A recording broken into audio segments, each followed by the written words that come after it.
Hey guys, welcome back to Based MMA. This is my UFC 314 full card picks. I cannot wait for this card. This is an incredibly stacked card, and honestly, I have not been that excited for a card in a while.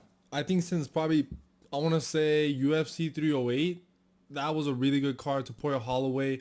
I'm really excited for this card, man. I think there's a lot of great matchups. The main card is incredibly stacked, even though we lost Carlos Prates versus Jeff Neal. I cannot wait. I mean, we have an incredible main event. We have an incredible co-main event. We got Gene Silva, the battle of good and evil. We have Patricio Pitbull making his UFC debut, the return of Nikita Krylov. There's a lot to talk about. The prelims have good matchups. Sean Woodson versus Dan Ige. There's so much to talk about when it comes to this card, guys.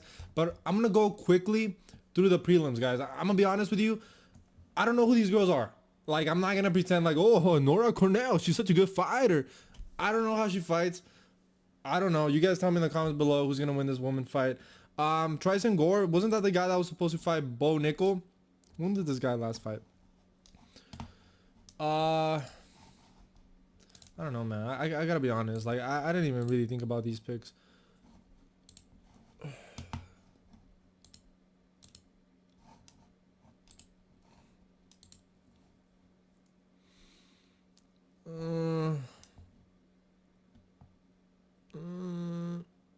Does the other guy have power? Let's see. Yeah, I'm gonna go with Marcos Tulio. Marcos Tulio to win that fight. Flyweight bout, I have no idea. I'm gonna go with Olechaychik. Cedric Dumas didn't look that good at UFC Abu Dhabi, and this guy is an absolute criminal, and I don't know what he's doing in his personal life. I don't trust him. I don't think he's really focused on MMA, but he is very dangerous, so maybe he's able to find the chin of somebody like Olechaychik, who we've seen get dropped. But I think he's coming. What's his last fight against Kevin Holland? No, okay, he was durable against Shar Magomedov. That was kind of fluky against Kevin Holland. I remember watching that fight. So who knows? I mean, I think Olechaychik is gonna win that fight. He could find a submission, even though he's been submitted. And I think Cedric Dumas is more of a striker, right? Does he have a lot of submissions? Yeah, so he goes to decision. Yeah, I'm going to go with Olechaychik to win that fight. I don't really trust this dude, nor do I want him to win. Darren Elkins versus Julian Erosa. Give me... I kind of want to pick Julian Erosa. Yeah, I'm going to go with Julian Erosa to win this fight. He just beat C-Raw. That's a good win. Let's see this guy. Pineda's alright.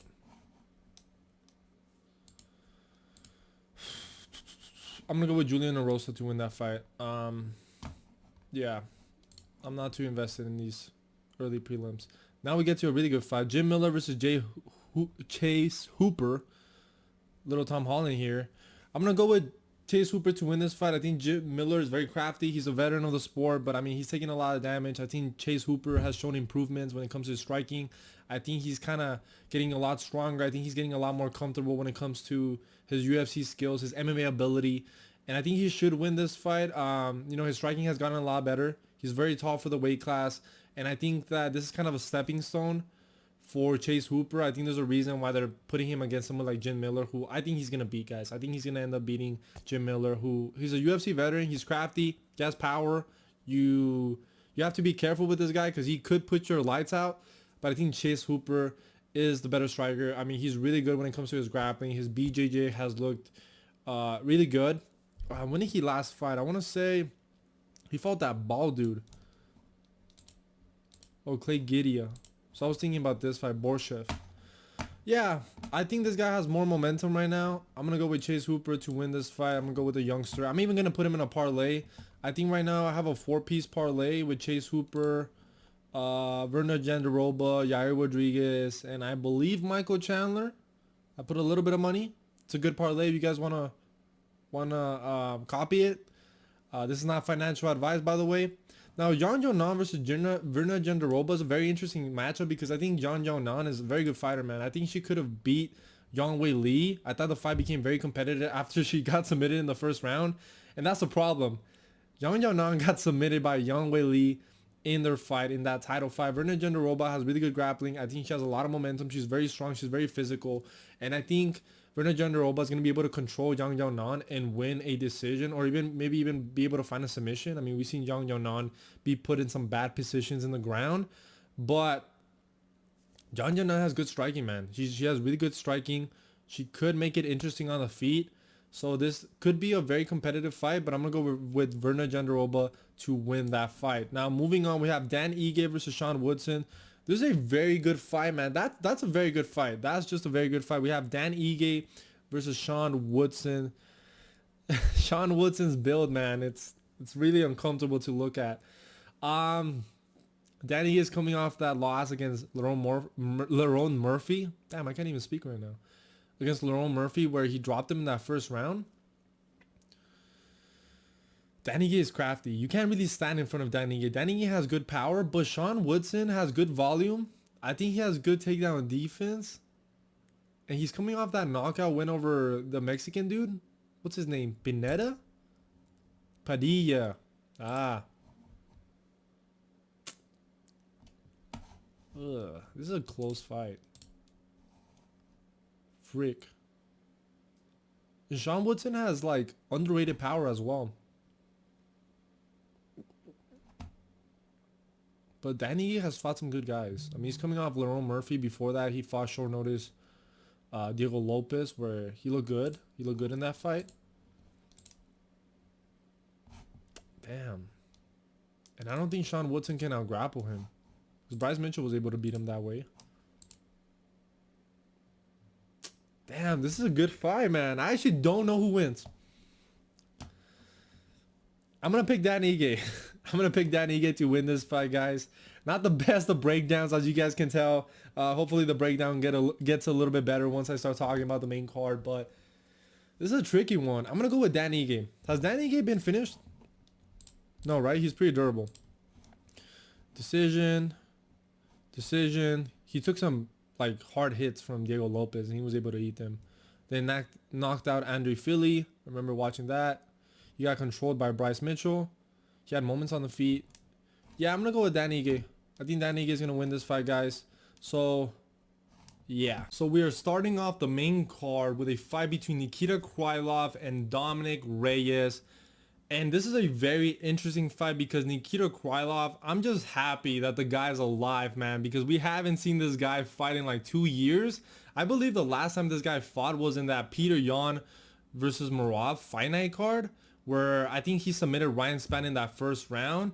So I don't know what's happening. I don't know if he's been dealing with injuries. Maybe you guys can let me know down in the comments below. Maybe it's personal issues, but we haven't seen this guy fight. Now he's fighting a Dominic Reyes who is a little bit in a, I don't want to say on a run, but he has a little bit more momentum because obviously he's coming off that win over Anthony Smith, where the story of that fight was just how bad Anthony Smith looked. Like, that guy should absolutely retire. And then before that, he fought a Dustin Jacoby who isn't really known for power, who's more of a volume striker, who's also a little bit chinny.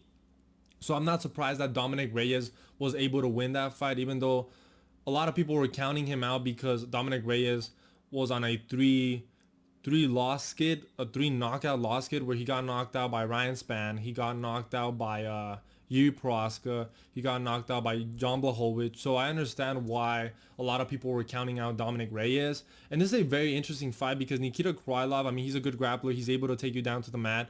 But I just don't see him being able to take down somebody like Dominic Reyes, who has pretty good takedown defense. So I think this fight is ultimately going to be playing on the feet. And I think that even though Dominic Reyes has looked good in his last couple of fights, I still don't trust him fully. And I think Nikita Krylov, the fact that he's about the same stature, same size, I think he's crafty enough on the feet. I think he's a decent striker. And I think Dominic Reyes is very basic when it comes to the striking. And I mean, when I look at his picture, man, it looks like he doesn't even work out. Like, I just don't fully trust Dominic Reyes here. You know, I wouldn't typically pick someone like Nikita Krylov, who I have not seen fight in 2 years. But I think he's going to be able to win this fight. I think he's going to be able to find the finish. And I just trust him a little bit more than Dominic Reyes. I think he's a little bit better. I mean, Nikita Krylov was able to submit Ryan Spann. I think before that, he fought Ozdemir in 2022. And then he had fought, what's the guy he fought? The guy that had some good fights with John Jones, Alexander Gustafsson. You know what I'm saying? And I understand that guy. You know, he's definitely on his way out. But I think Nikita Krylov should win this fight, but like there's a little part of me that could see Dominic Reyes potentially winning, but I think Nikita Krylov is good enough on the feet to find a finish or just to win a decision. I don't think Dominic Reyes looked all that great against Anthony Smith, and like I said, Dustin Jacoby was kind of a very, very good matchup for him. I understand why people picked Dustin Jacoby at the time, because Dominic Reyes was coming off 3 brutal knockout losses. I just think that Nikita Krylov should win, but I don't know. This is a weird fight because, like I said, I wouldn't typically pick the guy who hasn't fought in 2 years. So let's move on to the next fight. We have Yair Rodriguez facing Patricio Pitbull, who's making his UFC debut, coming from Bellator. And I'm gonna be honest with you guys, I'm not too familiar with Patricio Pitbull. I know the guy. You know, I've heard people talk about the guy. You know, all these last couple of years. Or when he was a champion, I believe, at Bellator. People would talk about Patricio Pitbull, how he would do in the UFC. But I wouldn't really watch his MMA fights in Bellator. And I went back, watched his fight with this guy named Kennedy, and then I watched some of his highlights. So I'm not going to lie, like I don't have like a good grasp of Patricio Pitbull. But what I did take away from watching that fight against Kennedy was that he has low output.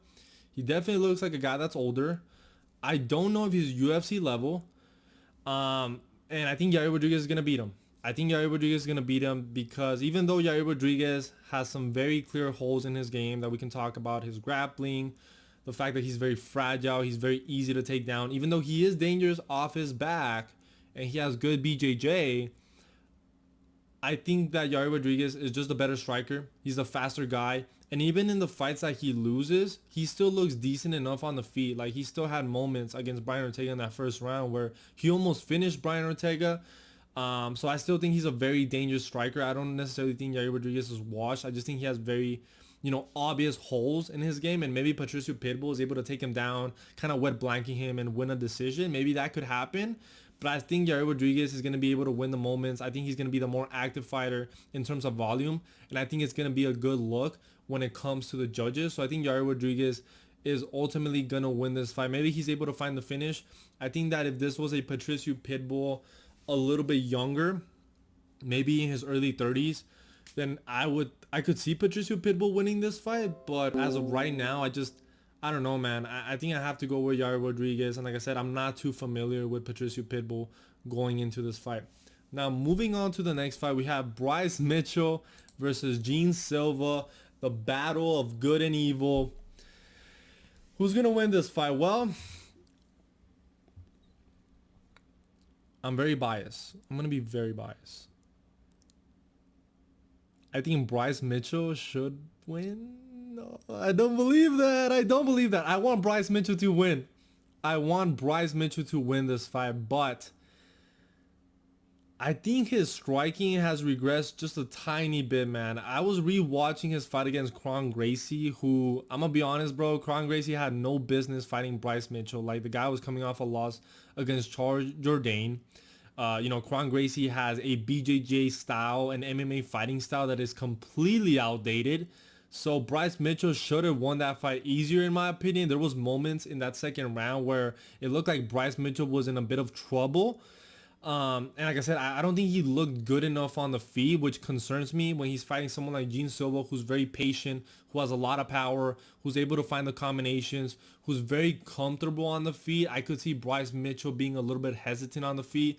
So I could see this fight being kind of a slow fight, if I'm being honest. I know we're expecting like this banger of a fight, but I could see Bryce Mitchell being very patient, kind of waiting for Gene Silva to make a move so that he could, dive for the legs, try to get those hips and try to take him down. And Bryce Mitchell definitely has a grappling edge, and we've seen Gene Silva, kind of be controlled by guys like Charles Jourdain. Even though he was able to find the finish, man, I'm rooting for Bryce, guys. I'm rooting for Bryce, but I think Gene Silva's going to knock him out, man.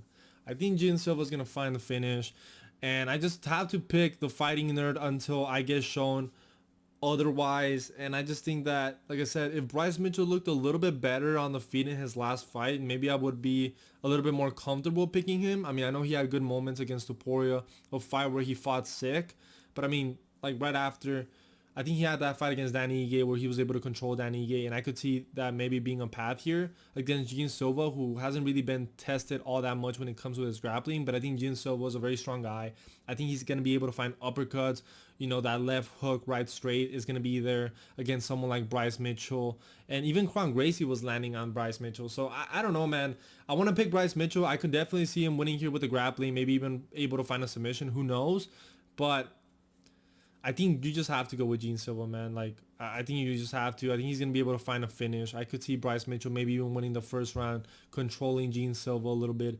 And in the second round, I think Gene Silva steps on the gas. Maybe he gets a little bit frustrated, and that opens up the takedowns for Bryce Mitchell to get them.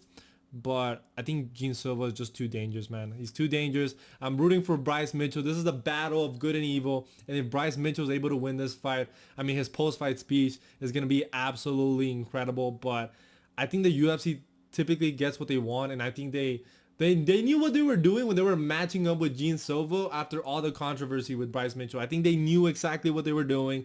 They want Bryce Mitchell to get knocked out. ESPN is controlled by Disney. This is a conspiracy against Bryce Mitchell, who has been speaking truth. I'm just kidding, guys. I don't completely agree with all the things Bryce Mitchell says. Some of the things he says, I agree with. And then some of the other things he says, you're like, dude, what are you saying? Like, man, he's a crazy guy. He's a crazy guy. I still want Bryce Mitchell to win. I'm rooting for him. I'm a fan of Bryce Mitchell. And I think that maybe some people are going to be blinded by the fact that they hate Bryce Mitchell because of his most recent comments and not really give him the credit he deserves when it comes to his MMA ability. But even then, like, I just think that Gene Silva is a little bit too dangerous. He has a lot of momentum. He's very durable. And I just don't think Bryce Mitchell can really strike with a guy like that. You know what I'm saying? I just think he's a little bit too dangerous.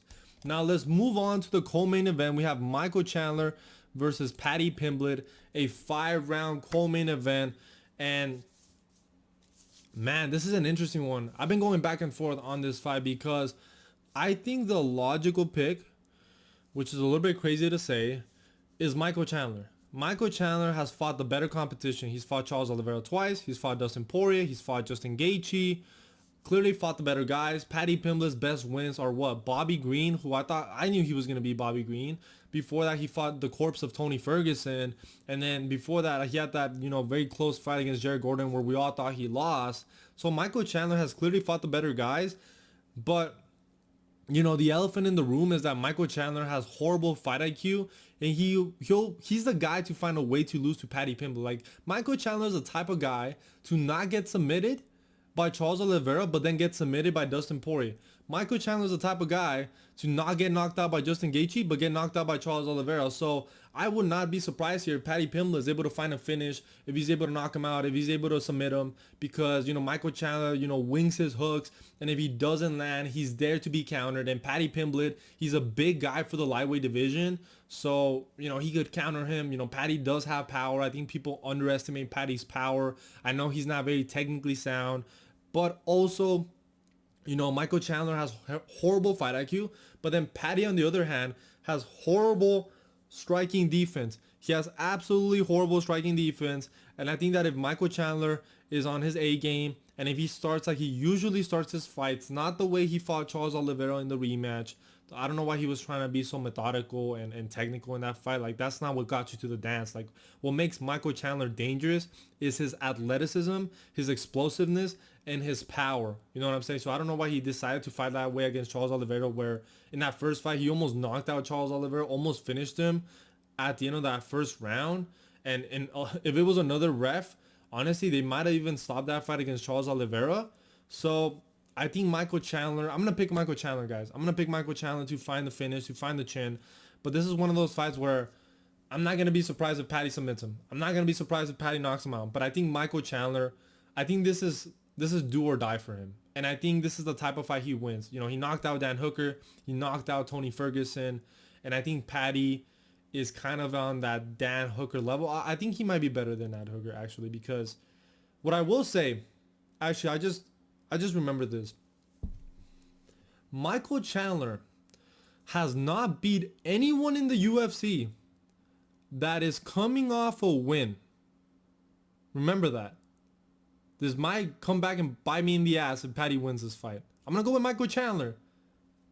But, like I said, Michael Chandler has not beat anyone coming off a win. Tony was coming off 2 losses. I believe it was Beneil Dariush and Charles Oliveira. And no, 3 losses, because he had lost to Justin Gaethje before that. That was absolutely career-changing. And then against Dan Hooker. Dan Hooker was coming off that war against Dustin Poirier. So Michael Chandler has not beat a guy in the UFC that is coming off a win. I think I'm going to be the first YouTuber to say that. Maybe I'm not. I hope I am. That'd be really cool. And maybe I should pick Paddy because of that. But I'm going to go with Michael Chandler. I think he's going to be able to find a knockout finish. And I think that Paddy is just too... His striking defense is just too bad for me to trust him. And I just don't think he could take a bomb from Michael Chandler. But like I said, I think Paddy definitely has more ways to win. I like that Michael Chandler win a full 5 rounders. We really haven't seen Paddy go full 5 rounds. I mean, I know maybe he went 5 rounds before his UFC career.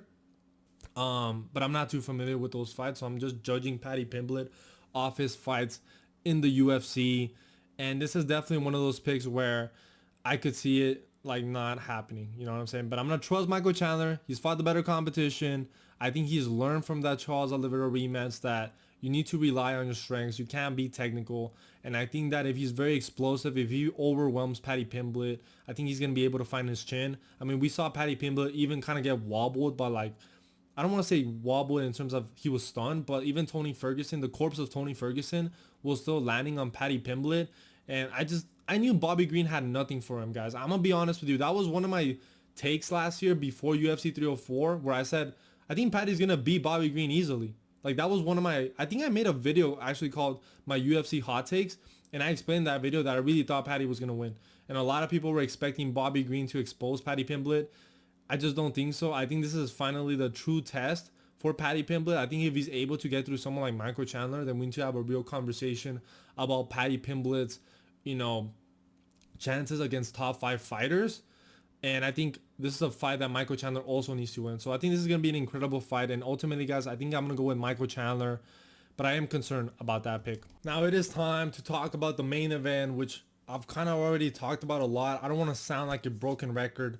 But I am going to go with Diego Lopes to find the finish against Alexander Volkanovoski. Which pains me to say, guys, because like I said, I've been saying I'm a big Volkanovoski fan. You don't believe me? Go through my channel, look at my old videos. You're going to see that, man, I love Volkanovoski. I've talked about, you know, I thought he was going to be Makhachev in the rematch, which was absolutely delusional. And that was such a fan pick. I told you he was going to dominate Yair Rodriguez. But I feel like I have a good read.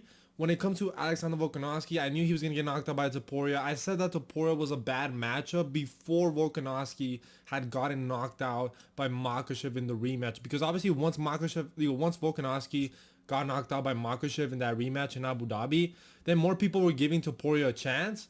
But even before that, I was like, I think Topuria is going to be the future featherweight champion. Go back, watch my old videos, guys. I've been watching the sport for a while now, and I feel like I have good reads when it comes to these fighters, especially guys like Volkanovoski. Like some of these prelim fighters, I have to be honest with you, I'm not too familiar with. Like I've only watched 1 or 2 of their fights, but guys like Volkanovoski, guys like Diego Lopes, guys that have been fighting in the UFC for a while, I have really good reads on. And I just think this is a bad fight for Volk, guys. I think this is a bad fight for Volk. And if the fight game has taught us anything, is that it's incredibly cruel. You know what I'm saying? Like, once you're 36, once you're coming off 2 bad, you know, KO losses, you're on a downward trajectory. And even though someone like Diego Lopes, he's not as proven as someone like Volkanovoski, I don't think he's even as skilled as Volkanovoski. I think Diego Lopes has those traits like power, like explosiveness, like speed, like being durable. Those traits make it a very interesting fight to fight a Volkanovoski who I think is going to be less durable. I think it is more logical to assume that Volkanovoski is going to be less durable coming off those 2 knockout losses, not fighting for a year, than he is more durable, because Volkanovoski has also relied a lot on his durability at 145 pounds. I understand he hasn't necessarily fought like the heaviest hitters in terms of hands in the featherweight division. I mean, he's fought guys like Max Holloway. I mean, Korean Zombie does have good pop, but that was an old Korean Zombie. Brian Ortega has good boxing, but he isn't really known for his power. Yair Rodriguez, somebody that a lot of people consider dangerous. He's very versatile, but he doesn't have like crazy power. You know what I'm saying? He's just very unpredictable, which at the time made it a very dangerous fight against Volkanovski. And I think Diego Lopes has good boxing. I think he has good counter ability. He has good speed. And I think Volkanovski has to be perfect. And I just don't think he's going to be perfect. I think Diego Lopes, at any point in the fight, I think he's able to find the finish. I think a lot of people are underestimating Diego Lopes because he's slowed down in his fight against Dan Ige, because we've seen him slow down even that second round against Brian Ortega. But the one thing you have to consider is that Diego Lopes is now training for a 5-round fight. You don't necessarily know that he's going to approach it the same way. I think he knows of his weaknesses. And if we're being honest, that combination that he landed on Brian Ortega in that first round, some of the combinations he landed on Dan Ige, some of the combinations, the way he knocked out Sadiq Youssef, if any of those combinations land on Volkanovski, you're telling me with a straight face that you think Volkanovski can eat that at 36 years old, coming off 2 knockout losses? Just think about that. Think about what I just said. Do you really think Volk can survive that? No, I don't think so. Volk has a huge head. He's been drawn by guys like Chad Mendes. I love Volk. I think he's a more skilled. I definitely think there's a path here. I think if he's able to tire out Diego Lopes, he's able to take him down. Volkanovski has really good ground and pound. He's good enough on the ground to not get submitted by someone like Diego Lopes. He has the experience on his side, but we don't even know how confident he's going to look in there. Like, I understand he's been confident on the countdown and all those things, but that doesn't mean that it's going to translate. Like, maybe once he's in the octagon, he's going to remember, oh shit, last time I was here, I got knocked out cold. You know what I'm saying? And I think Volkanovski is somebody who's very mentally strong. I'm not trying to say that he's not able to overcome those 2 knockout losses, but even the way he's been talking about those 2 knockout losses, he's kind of like, well, I just got caught. Like, the only one who could really beat me in a 5-round fight is Islam Makhachev. And I'm like, dude, like, Makhachev and Topuria capitalize on weaknesses when it comes to your striking. You know what I'm saying? Like, it's not like these guys just wing the punch and you just, you ate it and then you got knocked out. You know what I'm saying? Like, Topuria was able to find the counters. He capitalized on the fact that you were moving back in a straight line.